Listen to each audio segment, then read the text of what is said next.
Alright, I've got a better stepper routine to show off now. I'll start off by rebooting this guy.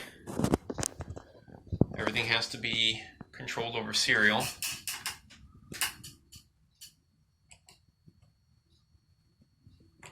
It's going to tell it to start.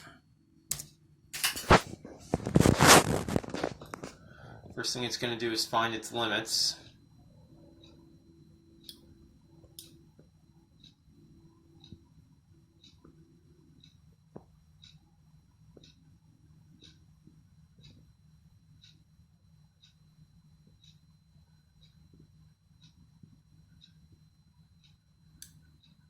Then it should return to center.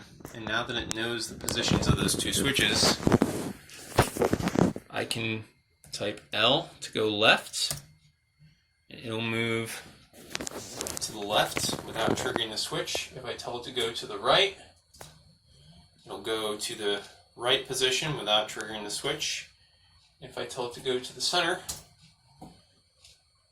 we'll go straight ahead.